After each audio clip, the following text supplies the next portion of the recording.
నాకు. చెప్పండి.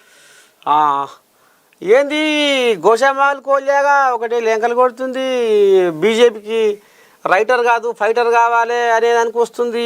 ఏంది ఈ భాగవతము అంటే ఇప్పుడు అయితే పార్టీలో లేడు కదా తాత. ఇక బయట ఉండి విమర్శలు చేస్తే దానికి ఇదేముంటుంది. అందరూ విమర్శలు మస్తు మంది చేస్తారు. కాంగ్రెస్ వాళ్ళు చేస్తారు, టిఆర్ఎస్ వాళ్ళు చేస్తారు. వీరు కూడా బయటకు వెళ్ళినారు కాబట్టి వారికి మరి వారికి ఉన్న అభిప్రాయాలు వాళ్ళు చెప్తుంటారు. దానికి అన్నోళ్ళ ప్రతి ఒక్కరికి మనం సమాధానాలు ఏమిస్తాం. ఈ రోజు బీజేపీ కన్యాకుమారి నుంచి కాశ్మీర్ దాకా ప్రజల దీవెన పొందుతా ఉంది. ఒక 3 రాష్ట్రాలు తప్ప మిగతా రాష్ట్రాల్లో గవర్నమెంట్ ఉంది. కేంద్రంలో 3 సార్లు గెలిచింది.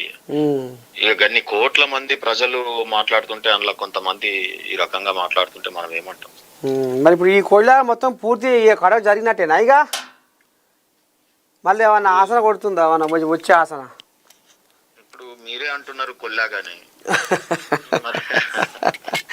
అదే అది ఏమంటుంది అంటే ఉరుకులో పెడితే అవుతుంది. ఆ తెలంగాణలో బీజేపీ అధికారంలోకి రావాలంటే ఉరుకులో పెడితే కావాలి, కానీ నిమ్మలంగా ఉంటోళ్ళు ఉంటే ఏడైతుంది పని అనుకొస్తుంది కోళ్ళాగా.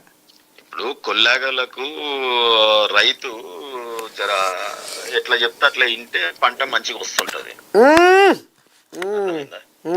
ఇక మామూలుగా కొల్లాగకు మరి మనం ఏం చెప్పగలుగుతాం చెప్పండి.